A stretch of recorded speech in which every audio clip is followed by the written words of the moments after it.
की वीडियो में जानेंगे हम कि मौत के बाद क्या होता है। नमस्कार, मैं महक चौधरी आज आपके सामने फिर से एक ऐसी वीडियो लेकर आई हूँ जिसे सुनकर वाकई में आपका जीवन बदल जाएगा। एक व्यक्ति जो कि महज 26 साल का है और वो इस दुनिया से जाता है।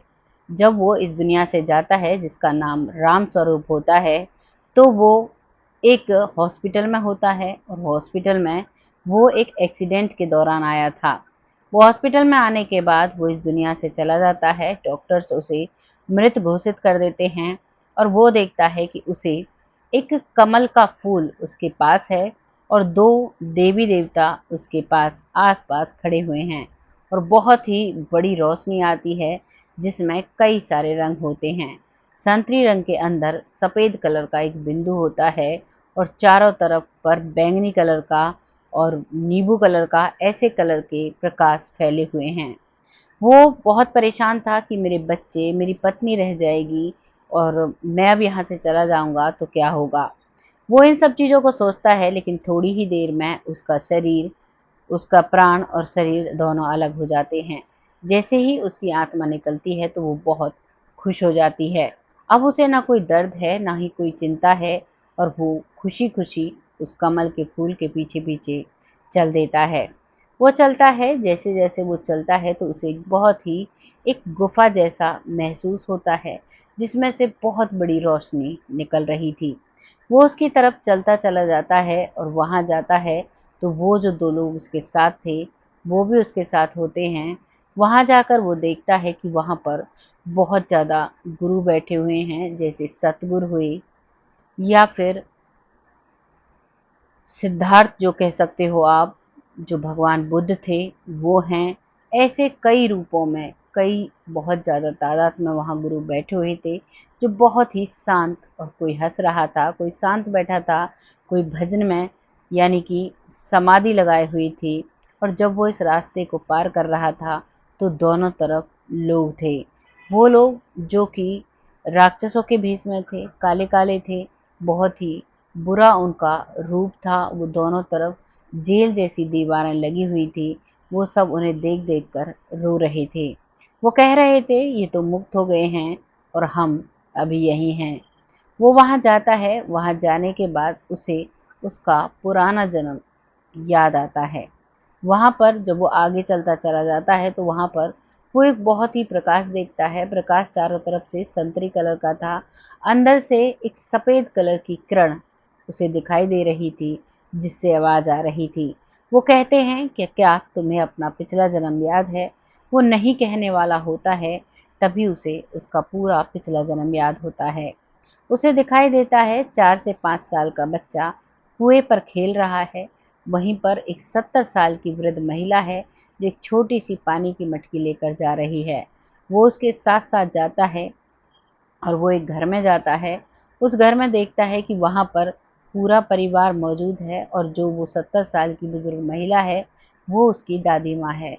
उसका जो दादा था वो एक बहुत ही बड़ा संत था और वो दादा की ही कृपा उस बच्चे पर रहती है, जो इस जीवन में स्वरूप जिसका नाम है, वो उस जन्म में रहता है। वो सन बताता है 1420। उस दौरान की घटना है। कच्चे घर हुआ करते थे, न लाइट रहा करती थी, झोपड़ी जैसे घर हुआ करते थे। ज़्यादातर बुजुर्ग महिलाएं उन्हें लीप दिया करती थी। गोबर, जो गाय का गोबर होता है, उसमें कुछ चिकनी मिट्टी मिलाई जाती और फिर उन दीवारों को पहले तो वहाँ पर मिट्टी के गोल गोल गोल थूमे कह सकते हो आप, गांव में थूमे कहते हैं, लेकिन गोल गोल गेंद जैसे, जैसे फुटबॉल होती है, ऐसे बनाए जाते और उनमें नीचे जगह बना दी जाती, वो जम जाएं। इस तरीके से पहले दीवार खड़ी करी जाती और उसको फिर दोनों तरफ से लेप दिया जाता मिट्टी और गोबर के लेप से। इस तरीके से चारों तरफ एक दीवार बनाई जाती है और उसके ऊपर घास फूस, आज के समय में कह सकते हो, पहले उसे ढैंचा होता है और सरकंडे होते हैं और फूस होता है। उन सभी को जोड़कर और उसी फूस की जेबरी, रस्सी कह सकते हो, उस रस्सी को बनाया जाता है बुजुर्गों के हाथों द्वारा और उससे उसमें जगह-जगह उसे बाँधा जाता है और एक झोपड़ी बनकर तैयार हो जाती है। उसी झोपड़ी में कई 2-3 झोपड़ियाँ बनी हुई थी। एक बड़ा-सा आँगन था, मटकों में पानी रखा हुआ था, छोटी बड़ी हर तरह की मटकियां थी और आंगन में बहुत सारे पशु बंधे हुए थे। पशुओं की सेवादानी उसकी जो माँ है वो कर रही थी और उसका जो पिता है वो भी कर रहा था। वो एक छोटा बच्चा होता है, वो अपने दादाजी के पास जाता है। जो उसके दादाजी थे वो ध्यान मग्न रहा करते थे। सुबह शाम अक्सर वो बहुत ज़्यादा ध्यान किया करते थे। घर में ही उन्होंने एक ऐसा कमरा, एक झोपड़ी आप कह सकते हो, कमरा उसे नहीं कह सकते, वहाँ पर ही एक धरती से ही यानी ज़मीन पर ही एक चबूतरा सा बना रखा था और वो गोबर से लिपा हुआ था। उसी पर एक छोटा-सा कपड़ा डालकर वो बैठे हुए थे। वहाँ पर वो ध्यानमग्न रहते, लेकिन जब भी वो ध्यान से हटते तो वो अपने पोते के साथ खेला करते और उन्हें बहुत अच्छी-अच्छी चीज़ें बताया करते। वो कहा करते कि बेटा, अगर हम ये गलत काम करेंगे तो हमें इसका ये फल मिलेगा, यानी ये कठिनाइयाँ हमें देखनी पड़ेंगी, और अगर हम ये अच्छा काम करेंगे तो इसका हमें ये फल मिलेगा। हर बुजुर्ग का होना हर परिवार में बहुत ज़रूरी होता है। जैसे इस परिवार में ये बुजुर्ग था, अपने पोते को बहुत अच्छी दीक्षा शिक्षा देते हैं, क्योंकि उस समय में स्कूल भी नहीं हुआ करते थे। जो भी सिखाना होता था घर के बुजुर्ग एक्सपीरियंस करके ही सिखाया करते थे। ये उस समय की बात है, ना ही बच्चे को स्कूल जाना होता था। सारा दिन खेलना, खाना, मस्ती करना और अपने से बड़े लोगों को देख देख कर चीज़ों को सीखना। ऐसे ही अपने दादा की छत्र छाया में धीरे धीरे बड़ा होने लगता है। महज 12 साल की उम्र से ही ये पूजा पाठ और ध्यान में बहुत ज़्यादा मग्न रहने लगता है। आज तो धूप बत्तियाँ जलाई जाती हैं, घी के दीपक जलाए जाते हैं, बहुत सारी चीज़ों से पूजा पाठ की जाती है। उस समय में सिर्फ़ और सिर्फ़ हवन किए जाते थे और सिर्फ़ बैठकर भगवान की आराधना की जाती थी। उस समय में ना तो लाउड स्पीकर थे, ना ही टीवी था जिसमें लोग कहें, देखें और तब चीज़ों को सीखें। खुद जो ऑब्ज़र्व करते थे अपने बुज़ुर्गों से, हर गाँव में एक ऐसा मंदिर हुआ करता था, जहाँ पे पुजारी रहा करता, जो बहुत ही ज्ञान की बातें बताया करता। उस गाँव में भी ऐसे ही पुजारी था। शाम के वक़्त वो दादा अपने पोते को लेकर वहाँ जाया करता और वहाँ कम से कम 30 से 40 बुज़ुर्ग व्यक्ति बैठे रहते और वो जो साधु संत वहाँ पर बैठे रहते, वो एक अलग ऊंचाई पर यानी चबूतरे से टाइप पर बैठे रहते। बाकी सभी लोग धरती में आसन लगाकर बैठे रहते और वो जो ज्ञान की बातें बताते वो सभी बुजुर्ग लोग सुनते हैं और उन्हीं ज्ञानों की बातों को अपने घर में आकर अपने बच्चों को बताया करते। ये एक शिक्षा दीक्षा का उस समय पर तरीका हुआ करता था। जो साधु संत जिन्हें आत्मज्ञान हो जाया करता, वो लोगों को जागरूक किया करते। धीरे धीरे वक्त बदला, आज तो बात और हो गई है। आज तो सोशल मीडिया के माध्यम से एक दूसरे को जागरूक कर सकते हैं। आज तो एक बंद कमरे में बैठकर हम 100 लोगों से कनेक्ट हो सकते हैं, पूरे देश की जनता से कनेक्ट हो सकते हैं। उस समय तो लिमिटेड लोग, लिमिटेड बातें हुआ करती थी और यही सिलसिला चलता है। धीरे धीरे जब वो 12 साल का हो चुका था, भजन ध्यान करने लगा था, डेली मंदिर जाना, शाम को अपने दादाजी के साथ बैठकर पूजा ध्यान करना। वो 4 भाई बहन होते हैं, तो उनके माता पिता को भी इतना असर नहीं पड़ता है, वो भी उस पर ज़्यादा ध्यान नहीं देते हैं। दिनचर्या के सारे काम उसके पापा, मम्मी और उसकी बहन और उसके भाई संभाल लिया करते और उसकी दादी संभाल लिया करती। वो दादा पोते सुबह शाम भक्ति में लगा रहा करते। उस बच्चे को इतना आत्मज्ञान हो जाता है, वो मंदिर पर जाता है, अपने दादा की बातें सुनता है और जब वो भक्ति करता है तो उसे साक्षात ये चीज़ें दिखाई देने लगती हैं। अपने जीवन को लगभग 75 सालों तक वो ऐसे ही काटता है, बहुत अच्छे से, बहुत सामाजिक तौर पर। कोई भी बुजुर्ग महिला, कोई भी महिला, कोई भी पुरुष, कोई भी बच्चा उसके पास आया करता, वो छोटे से ही उसे आशीर्वाद देने लगा, एक साधु संत की तरह रहने लगता है। घर परिवार वाले भी सोच लेते हैं, कोई नहीं, भगवान की भक्ति कर रहा है, कोई परेशानी नहीं है। आज के वक्त में एक एक बच्चे होते हैं, वही बच्चा अगर भक्ति के माहौल में चला जाता है तो माता पिता को ऐसा लगने लगता है कि अब हमारा वंश कैसे चलेगा, अब क्या होगा। अब वो वहाँ पर ऐसा कुछ नहीं था। पूरा गांव अब उस बच्चे की भक्ति करने लगता है। वो उन गांव वालों को ऐसी ऐसी चीजें बताता कि गांव वाले सुनकर हैरान हो जाया करते। शायद उसके जो गुरुजन थे उन्होंने भी वो चीज़ें नहीं बताई। इतनी चीज़ों का उन्हें साधना से ज्ञान हो जाता है। वो सभी को सद्मार्ग पर चलने की व्याख्या समझाया करते, लेकिन एक दिन कुछ ऐसा घटित होता है कि उसके जो वहाँ पर रात को जब वो समाधि लगाए हुए था, तो वहाँ पर चोर आ जाते हैं। चोर पहले भी चीज़ें चुराया करते थे। पहले सोना चांदी बहुत ज़्यादा हुआ करता था, तो वो सोने चांदी को लेकर भाग रहे थे। उनके हाथों में 2 मटके थे। मटकों में काफ़ी तादाद में सोना चांदी भरा हुआ था। तभी उस गाँव का जो राजा था, वो राजा के जो सिपाही होते हैं, वो उसके पीछे थे। लेकिन वो चोर देखते हैं कि ये साधु बाबा ध्यान में बैठे हैं, तो वो उन मटकों को वहाँ रख कर चले जाते हैं और वहाँ से वो चोर तो फरार हो जाते हैं, लेकिन जो राजा के सिपाही हैं, वो उस साधु को ले जाते हैं। वो साधु जिसकी उम्र महज 19 साल थी।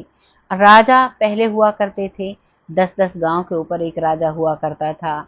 अब उस गांव में तो वो मशहूर था, सब जानते थे, बहुत ध्यान मग्न करता है, बहुत अच्छी बातें बताता है, लेकिन अभी तक राजा के पास उसकी बातें नहीं पहुंची थी।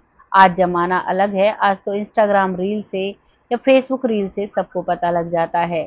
लेकिन उस समय पर ऐसा नहीं था। बुजुर्ग लोग बैठते थे, बातें करते थे, तो ये गाँव 1-2 गाँव तक ही सीमित थी। राजा को इसके बारे में कोई जानकारी नहीं थी। अब उसको वहाँ से ले जाया जाता है। पहले जो कोई चोरी करता, तो उसे सूली पर चढ़ाने का दंड दे दिया जाता। अब राजा के पास जब वो खजाना मिलता है, जो सोना चांदी है, अब जो साधु था उनके पास जो सोना चांदी मिलता है, अब राजा मजबूर हो जाता है। पहले तो राजा उनसे कुछ सवाल करते हैं, वो सभी का सटीक जवाब देते हैं। जब उनसे पूछा जाता है ये सामान तुमने चुराया है, तो वो साफ मना कर देता है। वो कहता है आप चोरी की बात करते हो, मैं तो किसी की पड़ी हुई चीज ना उठाऊं, मुझे चोरी करने की जरूरत क्या है। लेकिन हर चोर ऐसे ही कहता है, ये समझकर राजा ने उसे सूली पर चढ़ाने का दंड दे दिया। उसे सूली पर चढ़ाया जाता है। वो अपनी ध्यान मग्न समाधि नहीं छोड़ता है, लेकिन उसे दर्द बहुत महसूस होता है। एक त्रिशूल जैसी सूली होती है, उस पर बिठा दिया जाता है और अंदर से हमारा पूरा शरीर छलनी हो जाता है। उसे दंड दिया जाता है, वो इस दंड को भुगतता है। लेकिन वो अपनी दिव्य दृष्टि से क्या देखता है, जब वो 4 साल का था, जब वो कुएं पर उस बुजुर्ग महिला के पास था, तो वहां पर पराग लेने के लिए तितलियां आई हुई थी उस कुएं के पास। वहां पर बहुत छोटी छोटी तितलियां थी, बहुत ही एक भंवरे थे, ठंडा मीठा पानी था। तो उस पानी में से पराग लेने के लिए तितलियां भंवरे वहां पर आए थे और बहुत सारा पेड़ पौधे वहां पर लगे हुए थे। वो छोटा 4 साल का बच्चा, जिसका नाम इसमें स्वरूप है, जो अब साधु बना हुआ है, जिसे सूली का दंड मिला है, वो उनमें से एक तितली को पकड़ता है। और वहीं पर नीम का एक पेड़ था, उसमें से जो पेड़ की पत्ते जिस डाल में लगे हुए होते हैं, उसमें से एक डाल होती है जो सूखी पड़ी हुई थी, वो बहुत टाइट होती है और तितली के पंख बहुत नाजुक होते हैं। वो उस तितली को पकड़ता है और उस तितली के पंखों में उस छोटी से तिनके को चुभो देता है। उस तितली को दर्द महसूस होता है और एक आत्मा को दर्द महसूस हुआ। इसका दंड यहाँ पर जो सूली पर चढ़े हुए साधु संत के रूप में स्वरूप हैं, उन्हें मिलता है। वो दंड मिलता है, वो सब कुछ समझ जाता है कि ये मेरे कर्मों का दंड है जो मुझे भुगतना होगा।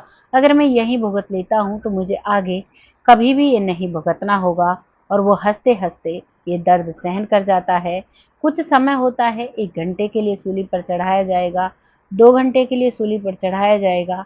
ये प्रोसीजर उनका हुआ करता और अब उसे उतार लिया जाता है। उसके शरीर से काफ़ी खून बहने लगता है और उसको अब जो दंड था राजा की तरफ से, वो मिल चुका था। उसके थोड़ी देर बाद ही वो चोर आकर माफ़ी मांगने लगते हैं, क्योंकि वो चोर उसी गांव में छुपते हैं और वहीं पर वो साधु बाबा जो स्वरूप हैं, उनकी जो महिमा है, उनका गुणगान सुनते हैं, तो वो खुद ही माफ़ी मांगने के लिए आ जाते हैं। लेकिन अब तक उसे दंड मिल चुका था, उसे नीचे उतार लिया गया था। वो बहुत रोते हैं, साधु बाबा के पैरों में पड़ते हैं। राजा भी हाथ जोड़कर नतमस्तक हो जाता है, कहता है अनजाने में मुझसे बहुत बड़ा पाप हुआ है। लेकिन साधु बाबा के चेहरे की मुस्कुराहट और शांति बिल्कुल भी नहीं जाती है।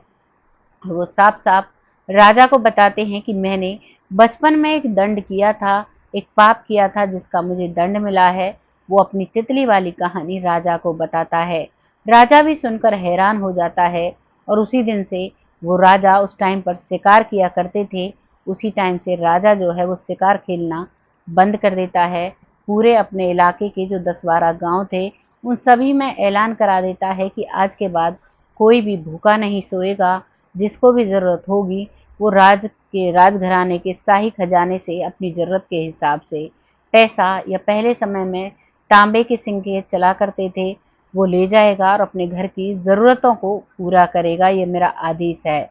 और जो महात्मा को जो दंड मिला था उसकी वजह से वो 8-10 गाँव में सभी महात्मा को जानने लगते हैं और उनकी पूजा पाठ करने लगते हैं।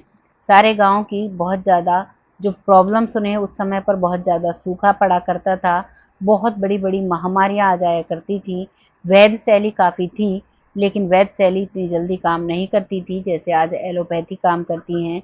मशीनें बना दी गई हैं, पहले बहुत अच्छे से उपचार हुआ करते थे, लेकिन वैद्य शैली के हिसाब से होते थे और वैदिक चीज़ों को जानने वाले बहुत कम हुआ करते थे, क्योंकि इसके लिए एक स्पेशल विद्या सीखनी होती थी, पढ़ाई करनी होती थी, उस समय में भी गुरुजनों से सीखना होता था। इस तरीके से अपने अपराध का दंड मिलता है जो कि उन्होंने अनजाने में किया था।